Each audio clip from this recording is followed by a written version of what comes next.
Nabi memberikan 3 amalan utama.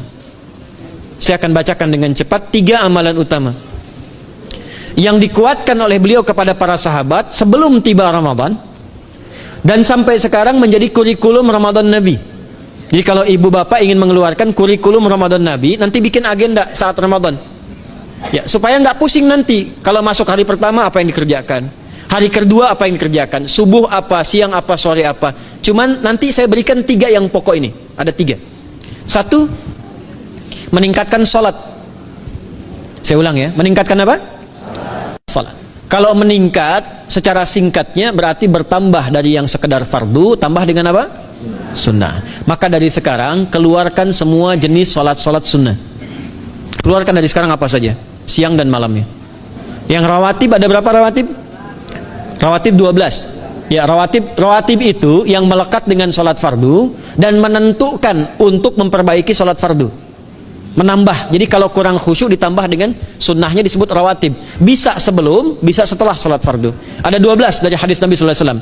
Man shalla isnatai asyrata raka'atan, siapa yang sholat 12 rakaat fi yaumin wa lailatin, yang mengiringi sholat fardu siang dan malam. Ya, bunyalahu bihinna baitun fil jannah, maka akan dibangunkan baginya satu rumah di surga kalau konsisten menunaikan 12 itu sampai meninggal dunia.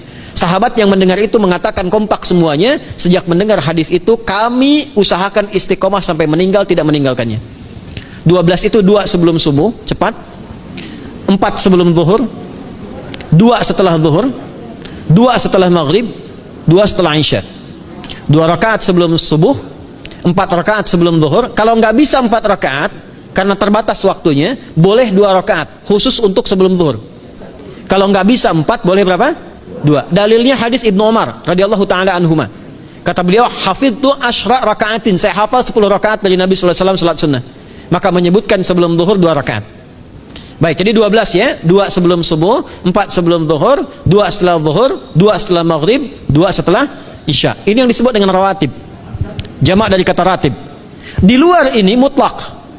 Mutlak ini ada yang berdampingan dengan salat fardu, ada yang terpisah. Contoh yang berdampingan, 4 rakaat sebelum asar.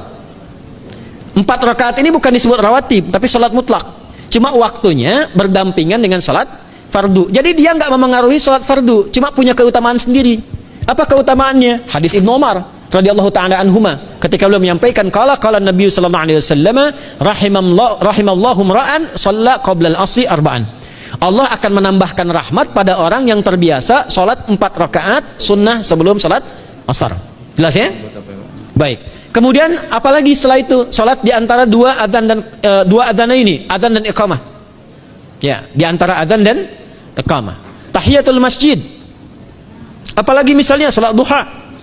Duha dibagi 3. Awal duha itu kurang lebih 1,5 jam setelah salat subuh. Subuh sekarang misal 4:30, maka jam 6 muncul awal duha. Namanya syuruk. Saya ulang, salat apa namanya? Syuruk itu salat awal duha. Jumlah rakaatnya 2 rakaat. Man shalal ghadata fil jama'ati thumma yaqudu yadhkurullah subhanahu wa ta'ala fa yusalli rak'ataini fakana alaihi ka ajri umratin wa hajjin, ya ka ajri ummatin wa hajjin tamatan. Siapa yang salat subuh 2 rakaat dengan berjamaah, ya, dan umumnya kalau berjamaah bisa ke masjid di masjid. Kalau tak mampu ke masjid, tunaikan di rumahnya. Setelah itu tidak beranjak dulu, dia duduk untuk berzikir kepada Allah. Zikir itu bisa baca Quran. Quran surah 15 ayat 9 itu Quran disebut dengan zikir. Quran surah 54 ayat 17, 22, 32, 40 itu Quran disebut dengan zikir. Bisa baca Quran, bisa berdoa. Doa disebut dengan zikir. Quran surah ke-7 ayat 205. Ya. Bisa dengan apa lagi? Bertafakkur, ya, mengaji, ta'lim, itu disebut dengan zikir. Ali Imran ayat 190 191. Alladzina yadhkurunallaha qiyaman wa qu'udan wa 'ala junubihim wa yatafakkaruna fi khalqis samawati wal ard. Ya, disebut dengan zikir. Bisa bertasbih. Zikir pagi petang, kalimat-kalimat thayyibah, ada itu di Quran surah keempat ayat 103. Jadi habis sholat subuh zikir dulu, doa dulu, zikir dulu, belajar dulu, tafsir dulu. Setelah itu muncul syuruk. Perjalanannya disebut isyraq, melewati masyrik, 1 tombak bayangan, dia sholat 2 rakaat, itu pahala sholatnya senilai haji dan umrah. Sempurna. Bukan sudah haji, bukan. Mau kemana? Ibu mau haji dulu? Tidak. Ya, hajinya nanti bulan Dzulhijjah. Tapi senilai haji dan umrah itu 2 rakaat. Awal duha disebut apa? Syuruk. Pertengahan duha sekitar jam 9 jam 10. Jumlahnya 2 sampai 4 rakaat. Ya, 2 sampai 4 rakaat. Apa fungsinya? Satu, mengganti seluruh zikir yang ada dalam tubuh kita. Mata berzikir, telinga berzikir, lisan berzikir, bisa diganti dengan 2 rakaat duha. Itu waktunya pertengahan duha, kurang lebih dari jam 8, 9, 10 lah, kurang lebih 3 jam itu ya. Yang kedua, bisa menghambat atau menghentikan, menahan satu musibah umum. Misal ada kebanjiran nih atau macet nih, orang-orang kena macet, bapak yang biasa sholat duha pertengahan itu tiba-tiba ditolong oleh Allah, dibebaskan. Tiba-tiba ada orang datang, Pak lewat sini, di sana macet, atau dibimbing ada kontraflow. Itu manfaatnya duha tuh, yang pertengahan. Yang terakhir adalah akhir duha, sekitar jam 10 sampai jam 11 menjelang ke zuhur ya. Akhir duha itu jumlahnya dari 2 bisa 4 sampai 8 rakaat. Di antara manfaatnya bisa mempermudah datangnya rizki dengan izin Allah subhanahu wa ta'ala ketika ikhtiar. Itu duha. Nanti ke malamnya silahkan tahajud, tingkatkan tarawihnya sampai ditutup dengan witir. Itu salat. 2 yang terakhir, saya cepat, 2 yang terakhir adalah banyak berinteraksi dengan Al-Quran. Ada 3 caranya. 1, banyak membaca, itu namanya qiraah.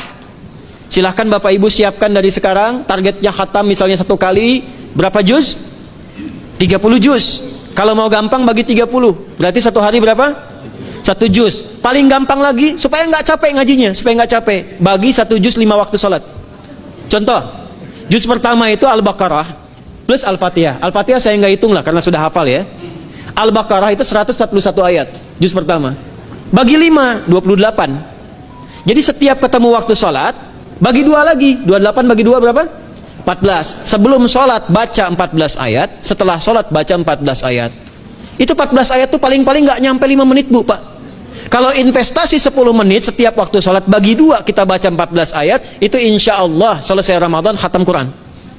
Itu udah rumus ya. Tidak cukup dengan amin, siapkan dari sekarang, siapkan. Ya. Kemudian mengkaji, kajian tilawah. Itu tilawah itu di hadis Muslim pahalanya banyak. Ya, majtama'a qaumun fi baitin min buyutillahi. Ya, kita ngajinya Quran hadis ya, biar lebih kuat dalilnya. Majtama'a qaumun fi baitin min buyutillahi yatsluna kitaballahi wa yatadarasuna fima bainahum. Ya, siapa yang bisa tilawah Quran, ngaji tafsir, keluarkan misalnya untuk Ramadan 10 hari saya pengen tahu Al-Fatihah. Itu ketika dilakukan punya 4 keutamaan. 1, ghasyiyatuhum rahmah. Selama ngaji rahmat Allah dibentangkan. Kalau pengen doa cepat dikabulkan, kalau istighfar diampuni. Yang kedua, awas ini nazalat alaihimus sakinah, diberikan ketenangan dalam jiwa. Bapak Ibu pengen di rumah tangga nyari sakinah, isi dengan Quran di rumah. Amalan terakhir infak. Ya, hadisnya dari Ibnu Abbas, an Ibnu Abbas radhiyallahu taala anhuma, qala, ya, beliau mengatakan kana Nabi sallallahu alaihi wasallam ajwadan nas wa ajwadu ma yakunu fi Ramadan. Adalah Nabi sallallahu alaihi wasallam itu orang yang sangat luar biasa dermawan dan lembut.